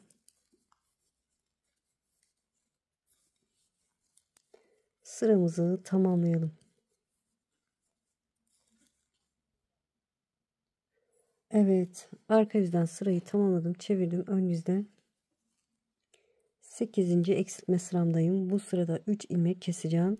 Hemen ilk 2 ilmeğin ikisini bir ördüm. 1 ilmek eksiltmiş oldum. İlmeğimi sol şişime aktardım. İkisini bir ördüm. 2. İlmeğimi sol şişime aktardım. İkisini bir ördüm. 3. Evet. Sıradaki ilmeğim düz. Sıradaki ilmeğim ters. Evet, bir düz bir ters örerek sırayı tamamlayalım. Evet, ön yüzden sırayı tamamladım. Çevirdim. Arka yüzdeyim. Bu tarafta da 3 ilmek keseceğim. İlk 2 ilmeğin ikisini bir ördüm. 1. İlmeğimi sol şişime aktardım. İkisini bir ördüm. 2. İlmeğimi sol şişime aktardım. İkisini bir ördüm. 3. Ve yoluma devam ediyorum. Ters örerek sıramızı tamamlayalım. Evet, arka yüzden sıramı tamamladım. Çevirdim. Şöyle yine sarı ipimi alacağım. 9. eksiltme sıramdayım. 4 ilmek keseceğim. Yine sarı ipimle keseceğim arkadaşlar. Hemen ilk 2 ilmeğin ikisini bir ördüm. 1. İlmeğimi sol şişime aktardım. İkisini bir ördüm. 2. İlmeğimi sol şişime aktardım. İkisini bir ördüm. 3. İlmeğimi sol şişime aktardım. İkisini bir ördüm. Bunu beyazla örecektim, özür dilerim. 3 ilmek kestikten sonra dördüncüyü keserken beyaz ipimi aldım. Onu da kesiyorum. Çünkü beyaz rengime geçmiş oldu. Görüntü bu. 4 ilmek kestik. Evet. Şöyle sayarsak ilmeklerim 2, 3 ilmek ördüm. Sıradaki ilmeği örmeden aldım. 3 ilmek örüyorum. Sıradaki ilmeği örmeden aldım. 3 ilmek örüyorum. Sıradaki ilmeği örmeden aldım. 3 ilmek örüyorum. Sıradaki ilmeği örmeden aldım. 3 ilmek örüyorum. Evet, ön yüzden tamamladık. Arka yüzden de 4 ilmek keseceğiz. Şöyle son ilmeği örmeden almam gerekiyordu, özür dilerim. Hemen 2 ilmeğin ikisini bir ördüm. 1.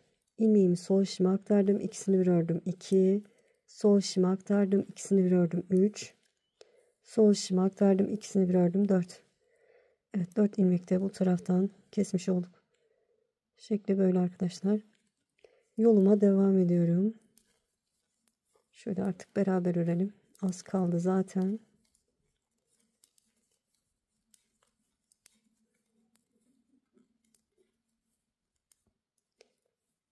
Son ilmeğimi örmeden alıyorum. Çevirdim.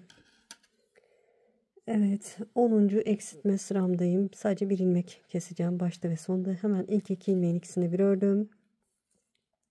Sıradaki ilmeğim ters. Sıradaki örmeden aldığımız ilmek düz. Bir ters, bir düz. Bir ters, bir düz, bir ters. Bir düz örerek sıramı tamamlıyorum.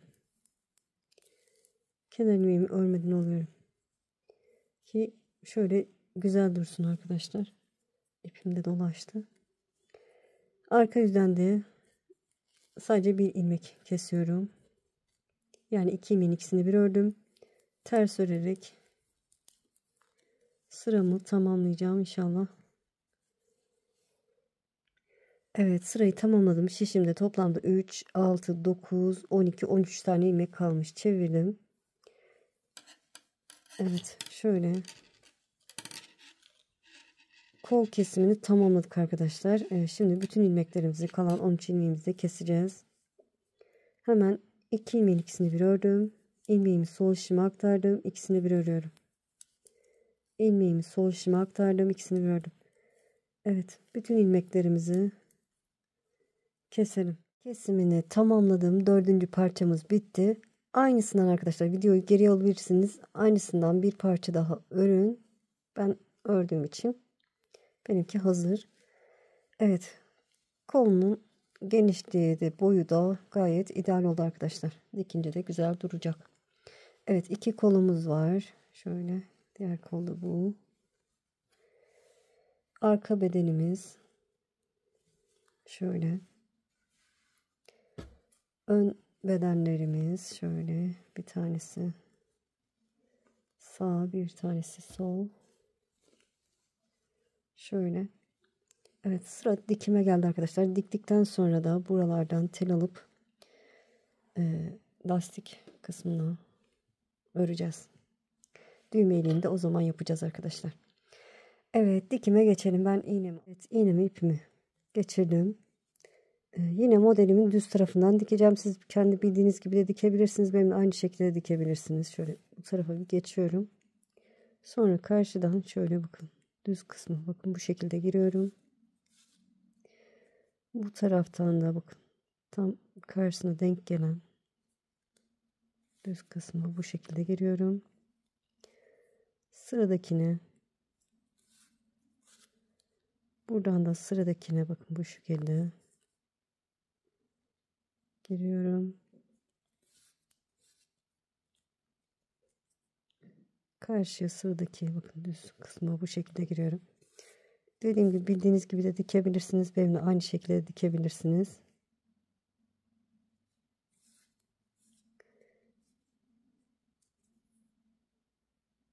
Şöyle. Evet, hem bu omzu böyle karşılıklı diktiğimiz için denk gelecek arkadaşlar. Bakın şöyle denk gelecek. Desenlerden de anlayabilirsiniz.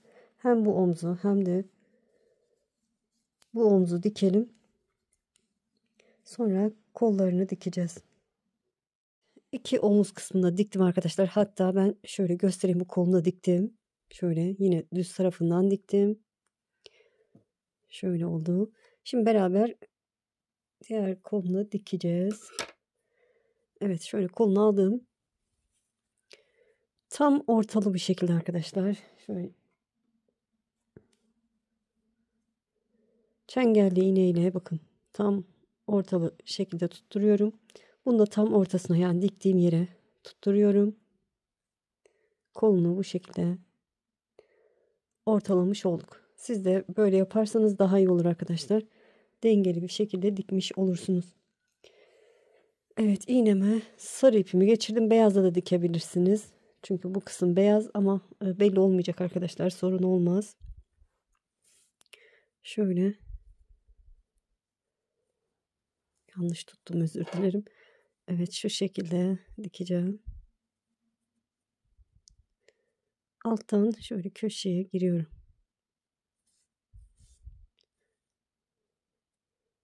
Bu köşeden çıkıyorum. Dediğim gibi yine düz kısımdan dikeceğim. Düz taraftan dikeceğim. Şöyle karşıdan bakın bu şekilde batıyorum. Dediğim gibi siz bildiğiniz gibi de dikebilirsiniz. Şöyle batıyorum.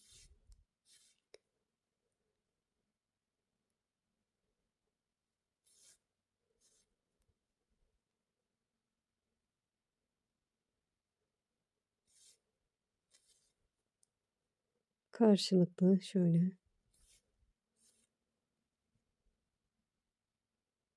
denk geleceksek şekilde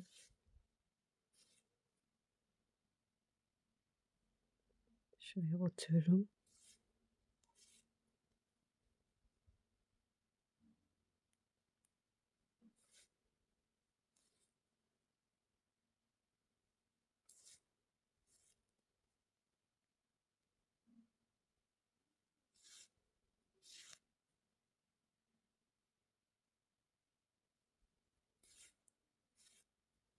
Evet böyle.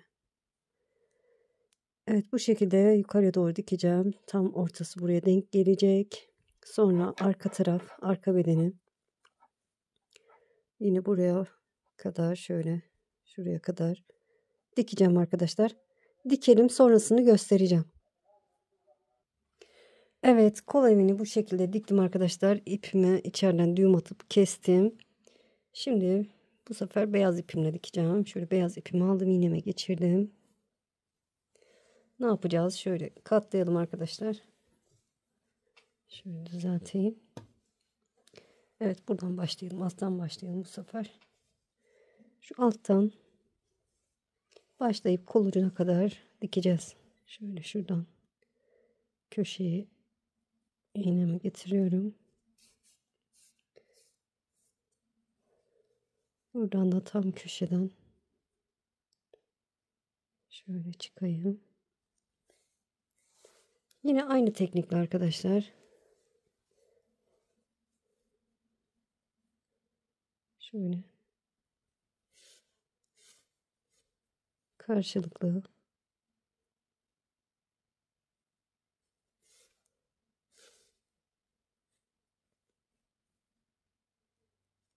batarak ilerleyeceğim.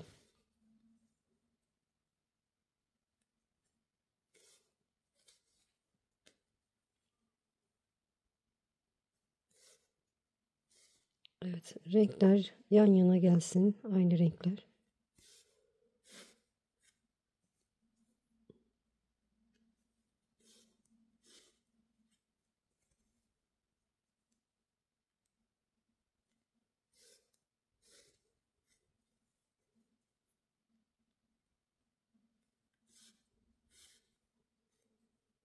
Evet, bu şekilde. Dilerseniz buraya işaretleyici de koyabilirsiniz ama renkleri karşı karşıya denk getirip dikerseniz tam orantılı olacaktır. Koltuk altı kısmında burası. Buradan da yukarıya doğru kol ucuna kadar gelelim.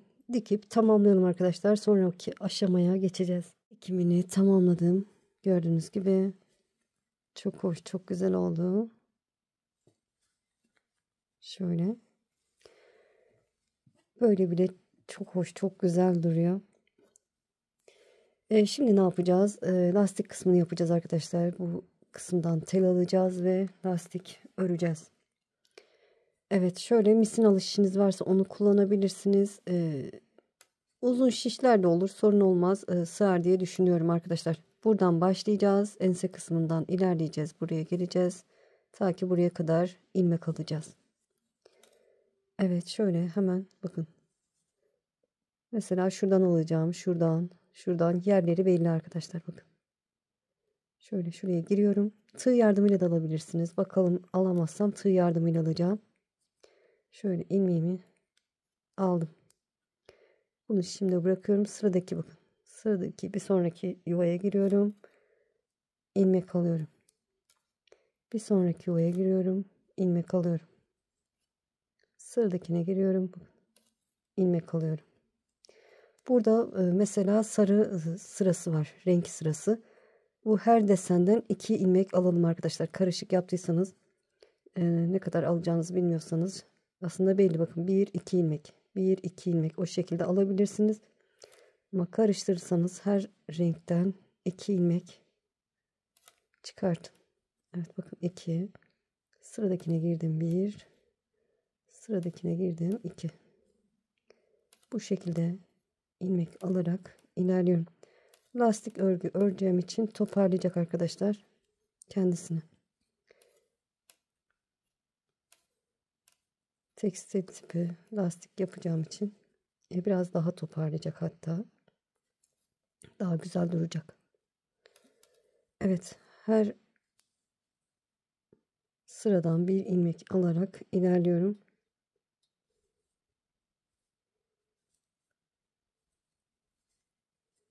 Bu şekilde şöyle ense kısmına kadar gelelim, orayı da göstereceğim. Evet, ense kısmına kadar geldim. Burada tığ alacağım, burayı sık ördüğüm için. Şöyle şuraya giriyorum. Her sıradan ya da ilmekten alacağım.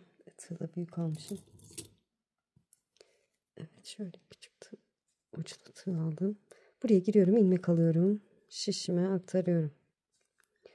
Bakın sıradaki yuvaya giriyorum, ilmek alıyorum, şişime aktarıyorum.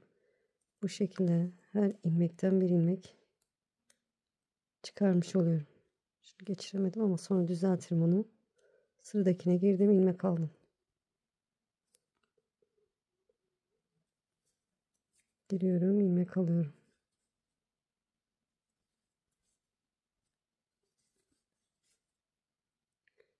Evet.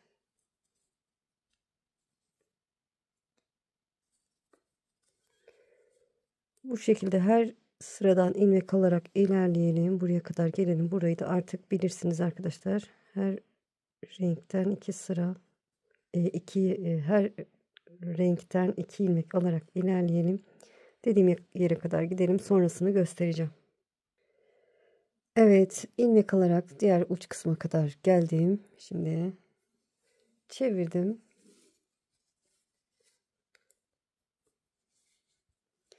İlk ilmeğimi örmeden alıyorum. Sıradaki ilmeğimi ters örüyorum.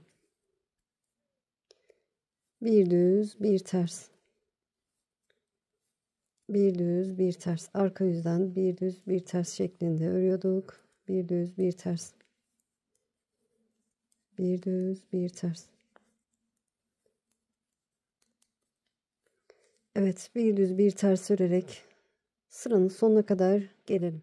Evet, bir düz, bir ters örerek sıramı tamamladım. Burada iki ipi birbirine bağlıyorum.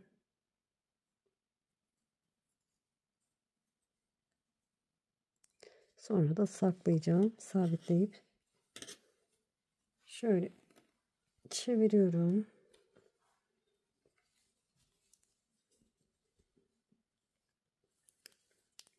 Ön yüzeyim. İlk ilmeğimi çıkışta ördüm örmedim bilmiyorum ama örüyorum arkadaşlar. Düz ördüm. Sıradaki ilmeğimi ters örüyorum. Sıradaki ilmeğim ters olduğu için ters ördüm. Düz ilmekleri örmeden alıyorum. Ters ilmeklerimi ön yüzden örüyorum. Düz ilmeğimi örmeden alıyorum. Ters ilmeğimi örüyorum. Düzü örmeden alıyorum. Ters ilmeğimi örüyorum. Düzü örmeden alıyorum. Tersi örüyorum. Evet. Düzü örmeden aldım. Ters ördüm. Düğme iliğine bakayım arkadaşlar. Bu sırada yapsak mı yapmasak mı bilemedim. Bir ayarlayayım. Evet, bu sırada düğme iliği yapmayalım arkadaşlar. Bir sonraki ön yüzde yapalım. Düzleri örmeden alıyoruz. Tersleri örüyoruz.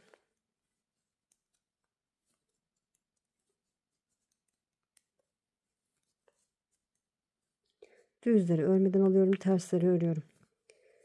Evet, ön yüzden bu şekilde devam edelim. Arka yüzden de tersleri ters, düzleri düz öreceğiz. Biliyorsunuz artık lastikleri nasıl ördüysek o şekilde öreceğiz. Bir sonraki ön yüzde düğme iliğinin açımını nasıl açılır onu göstereceğim arkadaşlar. Evet, ön yüzü tamamladım. Sonra arka yüzden de sıramı tamamladım. Şimdi ön yüze geçtim. Bu sırada düğme iliklerimizi açacağız. Şöyle ilk kenar ilmeğimi çıkışta ördüğüm için şimdi örmeden sağ işimi aldım. Ön yüzde ne yapıyorduk? Ters ilmekleri örüyorduk. Düz ilmekleri örmeden alıyoruz. Tersi ördüm. Düz ilmeği örmeden aldım. 3, 5 oldu. Tersi ördüm. Tersi ördükten sonra bakın 6 ilmekten sonra bir doladım. Sıradaki 2 ilmeğin ikisini bir ördüm. Evet. Şimdi sayıyorum. Düz ilmeği örmeden alıyorum. Ters ilmeği örüyorum. 2 oldu. Düz ilmek 3, 4, 5, 6, 7, 8, 9, 10, 11, 12 ilmekten sonra evet eksiltme yaptık. Ondan sonra 3, 6, 9, 12 ilmek ördük. Bir doladım. Sıradaki 2 ilmeğin ikisini bir örüyorum. Evet, bunu saymıyorum arkadaşlar. Düz ilmeği örmeden alıyorum. Bu 1. Ters ilmeği ördüm 2. Düz ilmek 3. Ters ilmek 4. 5. 6. 7. 8. 9. 10. 11, 12. ilmeğim ters. Bir doladım. Sıradaki 2 ilmeğin ikisini bir ördüm. 3. düğme ilmeğimi de açtım. Yine şöyle bir bakıyorum arkadaşlar. Evet, bir ilmek daha açacağız. Sayıyorum. Düz ilmeği örmeden aldım. Ters ilmeği ördüm. 2 oldu. 3, 4, 5, 6, 7, 8,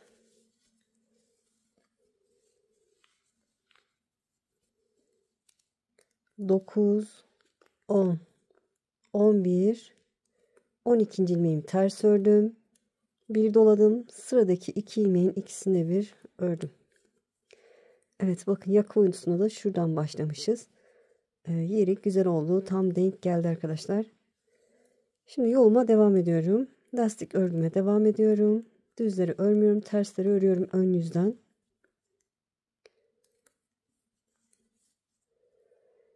Sırayı tamamlayalım.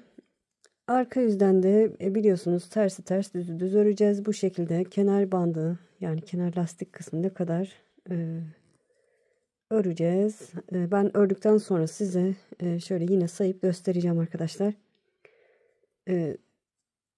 Arka yüzden burada hangisi denk geldiyse, artırdığımız ilmek hangisi ise bir düz bir ters şeklinde ilerliyor. Zaten bilirsiniz. Örüp devam edersiniz. Evet, tamamlayacağım. Sonra kesimi beraber yapacağız inşallah. Evet, lastik kısmını tamamladım. Diğerleriyle aynı boyutta ördüm arkadaşlar. Şöyle beraber sayalım. Şöyle sarıdan sonra sayıyorum. Daha net olur. Bakın 1, 2, 3, 4. 5. ilmekte şişimde. Yeterli. Dilerseniz 2 sıra fazla örebilirsiniz. Evet. Kesime başlayacağız. Hemen ilk ilmeğim çıkışta örmemişim, onu örüyorum. Sonrasında sol şişime aktardım. 2 ilmeğin ikisini bir örüyorum. İlmeğimi sol şişime aktarıyorum. İkisini bir örüyorum. Sol şişime aktarıyorum. İkisini bir örüyorum. Ne sıkı ne geniş, nasıl ördüyseniz o şekilde kesim yapın. Evet, ilmeğimi sol şişime aktarıyorum. 2 ilmeğin ikisini bir örüyorum. Tamamen bütün ilmeklerimizi keselim. Evet, kesimini tamamladım. Çok hoş, çok güzel, harika oldu. Şöyle 4 tane düğme iliği açtık. Benim sarı renk düğmem yoktu. O yüzden dikmedim arkadaşlar. Sonra dikerim. Kol evi genişliği, bedeni, boyu 4 dörtlük oldu arkadaşlar. Eminim sizinkiler de böyle olmuştur. İpiniz ince değilse benimle aynı olmuştur diye düşünüyorum. Şöyle esnek bir model. Giydikçe de esneyecektir. Yakası, her yeri güzel oldu. Şöyle santim olarak da vereyim. En olarak şöyle biraz katlayayım. En olarak 30 santim. Gördüğünüz gibi 30 santim yukarıdan aşağıya doğru da 32 santim olmuş arkadaşlar. 32 santim. Dediğim gibi giydikçe de esneyecektir. Kol evi genişliğini de göstereyim. Kol evi genişliği 9-10'a yakın. Gördüğünüz gibi. Şöyle şurayı da göstereyim. 12 santim ya da 11,5 diyelim arkadaşlar. Böyle omuz genişliği de şöyle yaka hariç 9 santim. Evet, dediğim gibi gayet ideal oldu. Giydikçe de esneyecektir.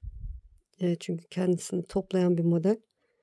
Bel genişliği, boy uzunluğu, şöyle koltuk bunu ölçmüştük ama yine de göstereyim. Koltuk altından itibaren 24 santim. Böyle 1-2 yaş, 2,5 yaşa kadar rahatlıkla olur arkadaşlar. Böyle. İnşallah anlatımdan memnun kaldınız. Beni izleyerek yaptığınız için çok çok teşekkür ederim.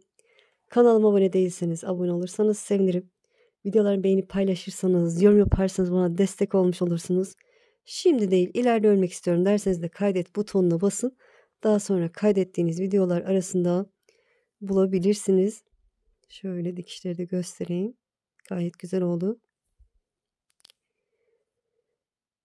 Bu tür modellerin daha fazla gelmesini istiyorsanız yorum kısmında istiyorum yazarsanız sevinirim arkadaşlar. Sizi çok seviyorum. Kendinize iyi bakın. Allah'a emanet olun. Hoşça kalın.